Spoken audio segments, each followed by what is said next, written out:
نحمدہ ونصلی علی رسولہ الکریم اما بعد بسم اللہ الرحمن الرحیم اللہم صلی وسلم علی نبینا محمد۔ ناظرین کرام السلام علیکم ورحمۃ اللہ وبرکاتہ۔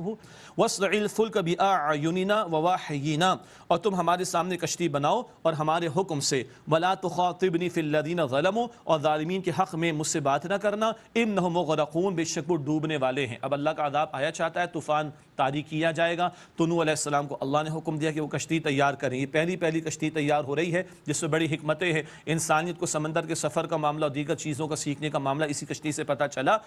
کشتی تیار ہو رہی ہے اللہ کے حکم سے۔ وَيَصْنَعُ الْفُلْكَ، اور وہ نوح علیہ السلام کشتی بناتے تھے۔ وَكُلَّمَا مَرَّ عَلَيْهِ مَلَأٌ مِّن قَوْمِهِ سَخِرُوا مِنْهُ، اور جب بھی ان کی قوم کے سردار ان کے پاس سے گزرتے تو وہ ان پر ہنستے تھے، معاذ اللہ۔ قال ان تسخروا منا فانا نسخر منکم کما تسخرون، نوح علیہ السلام نے فرمایا کہ اگر تم ہم پر ہنستے ہو تو بے شک ہم بھی جواب میں تم پر ہنسیں گے جیسے کہ تم ہنستے ہو۔ یہ دنیا پرست دیکھ رہے ہیں نا کہ بھائی یہ خشکی میں کون کشتی چلائے گا، کشتی کی کیا ضرورت پیش آ گئی ہے۔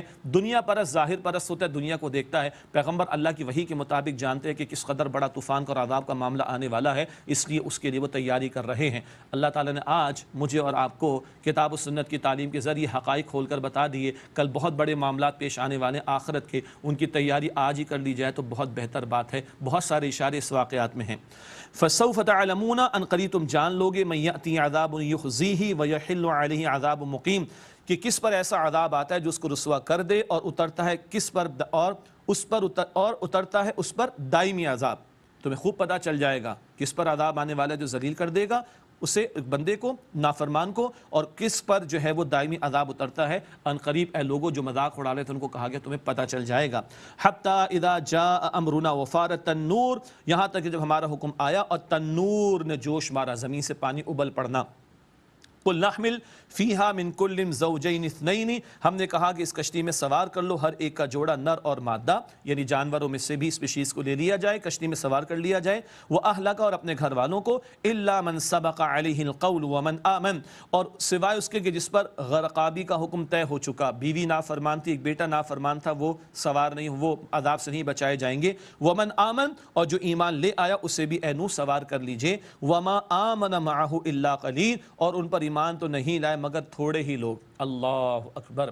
یہ داستان کبھی پڑھیں، 950 برس تک استقامت کا پہاڑ نوح علیہ السلام بنے رہے، اور پتہ ہے کتنے افراد ایمان لائے؟ بائبل کی کچھ روایات کے مطابق ہمارے مفسرین نے لکھا ہے 70 یا 80 افراد، ایوریج نکالیں گے 13-14 سال میں ایک بندہ اسلام لایا ہے۔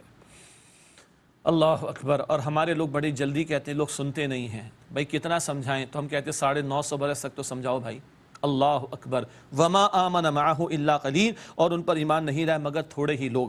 وقال ارکبوا فیہا بسم اللہ مجریہا، اور انہوں نے فرمایا کہ اس میں سوار ہو جاؤ، اللہ کے نام کے ساتھ اس کا چلنا ہے، ومرساہا، اور اس کا ٹھہرنا۔ یہ نوح علیہ السلام نے تعلیم فرمائی، اور کشتی میں جب سوار ہو، سمندری سواری، تو یہ دعا پڑھنی چاہیے، ان ربی لغفور رحیم، بے شک میرا رب بہت بخشنے والا، نہایت رحم فرمانے والا ہے۔ وہی تجری بہم فی موج کالجبال، اور وہ کشتی ان کو لے کر پہاڑ جیسی لہروں پر چلی۔ زمین سے بھی پانی آ رہا ہے، آسمان سے بھی پانی برس رہا ہے، بہت بہت بہت عظیم طوفان اس وقت جو ہے وہ طاری کیا گیا، اور پہاڑوں جیسی موجیں اور لہریں آ گئیں۔ اندازہ کیجئے گا تو وہ کشتی کیسی کشتی ہوگی، اور اللہ کے فضل سے اس کشتی کا کیا اہتمام ہوا ہوگا، اور اس کے بچاؤ کی کیا صورت ہوئی ہوگی، اندازہ کیا جا سکتا ہے۔ پہاڑ جیسی لہروں پر وہ چلتی چلی گئی۔ وَنَادَى نُوحٌ ابْنَهُ وَكَانَ فِي مَعْزِلٍ یا بنی ارکب معنا، اور نوح علیہ السلام نے اپنے بیٹے کو پکارا، وہ ان کے ساتھ وہ ان سے کنارے پر تھا، اے میرے بیٹے ہمارے ساتھ سوار ہو جا، وَلَا تَكُن مَعَ الْكَافِرِينَ، اور کافروں کے ساتھ مت ہو جا۔ 4 بیٹوں میں سے 3 تو ایمان لائے تھے، یہ ایک بیٹا نافرمانی پر تھا، اس کو سمجھا رہے ہیں آ جا، آخر وقت تک بیٹے کو سمجھا رہے ہیں، آخر وقت تک سمجھا رہے ہیں، دعوت کا حق تو ادا کرنا ہے بھائی۔ قال سآوی الی جبل یعصمنی من الماء، اس سے کہا میں کسی پہاڑ کی طرف جلدی پناہ لے لیتا ہوں، وہ مجھے پانی سے بچا لے گا۔ قال لا عاصم اليوم من امر اللہ الا من رحم، فرمایا نوح علیہ السلام نے آج کوئی بچانے والا نہیں اللہ کے حکم سے سوائے اس کے جس پر وہ رحم فرمائے، وہ جس کو بچانا چاہے گا وہی بچے گا۔ آجا کشتی پر سوار ہو جا، نہ مانا وہ بیٹا۔ وحال بینہم الموج فکان من المغرقین، اور ان کے درمیان موج حائل ہو گئی تو وہ بھی ڈوبنے والوں میں شامل ہو گیا۔ اللہ اکبر۔ اللہ اکبر. وقیل یا ارض ابلعی ماءکی ویا سماء اقلعی وغیض الماء وقضی الامر. اور کہا گیا اے زمین اپنے پانی کو نگل لے اور اے آسمان تھم جا، اور پانی خشک کر دیا گیا اور کام مکمل کر دیا گیا. واستوت علی الجودی، اور کشتی جودی پہاڑ پر جا لگی. وقیل بعدا للقوم الظالمین، اور کہا گیا لعنت ہو ظالمین کی قوم پر.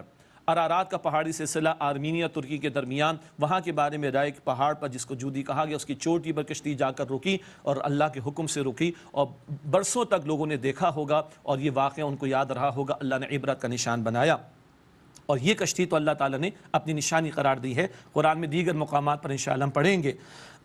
اب اللہ کے سامنے التجا ہو رہی ہے. پیغمبر کا بیٹا نافرمانی پر اڑا رہا، غرق ہو گیا. بہت اللہ اکبر، بڑا حساس مقام ہے، بڑا نازک مقام ہے قرآن حکیم کا. اللہ کے حضور التجا ہو رہی نوح علیہ السلام کی طرف سے.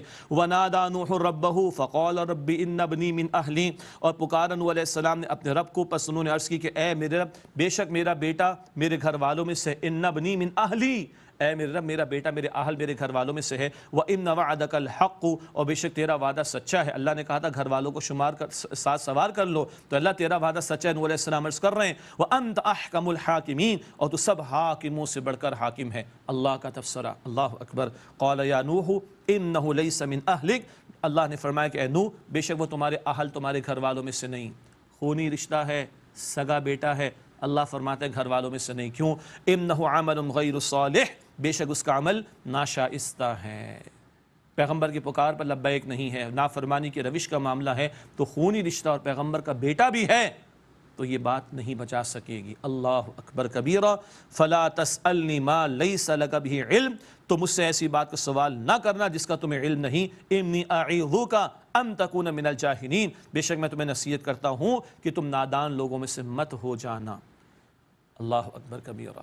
ایمان شرط لازم ہے نجات کے لیے، اور اس کے ساتھ نیک عمل کی کوشش کرنا یہ اول مرحلے میں کامیابی کل پانے کے لیے ضروری ہے. ورنہ محض رشتہ، خونی رشتہ یہ کافی نہیں جب تک کہ ایمان کا رشتہ بھی شامل نہ ہو. اللہ ہمارے رشتوں میں، وہ تو ایمان والے ہیں، ہم ان رشتوں میں محبت بھی بڑھائے، ایمان کے تقاضوں پر عمل کی بھی توفیق عطا فرمائے. ورنہ بیٹے کے بارے میں اللہ نے فرما دیا ناشائستہ اس کا عمل ہے، یہ تمہارے گھر والوں میں سے نہیں ہے. قال ربی انی اعوذ بک ان اسألک ما لیس لی بہ علم، انہوں نے عرض کی اے میرے رب میں تیری پناہ چاہتا ہوں اس بات سے کہ میں تجھ سے ایسی بات کا سوال کروں جس کا مجھے علم نہیں. وَإِلَّا تَغْفِرْ لِي وَتَرْحَمْنِي أَكُن مِّنَ الْخَاسِرِينَ، اور اگر تو نے مجھے بخش نہ دیا اور مجھ پر رحم نہ کیا تو میں تو نقصان پانے والوں میں سے ہو جاؤں گا. قیلا، کہا گیا یا نوح اہبط بسلام منا وبرکات علیک وعلی امم ممن معک، اے نوح ہماری طرف سے سلامتی کے ساتھ اتر جاؤ اور برکتیں ہوں تم پر اور ان گروہوں پر جو تمہارے ساتھ ہیں. وَأُمَمٌ سَنُمَتِّعُهُمْ ثُمَّ يَمُسُّهُمْ مِنَّا عَذَابٌ أَلِيمٌ، اور کچھ گروہ ہیں کہ ہم انہیں جلد دنیا میں فائدہ تو دیں گے پھر انہیں ہم سے پہنچے گا دردناک عذاب. یہ مجرمین کے لیے بیان ہوا. اب حضور علیہ السلام سے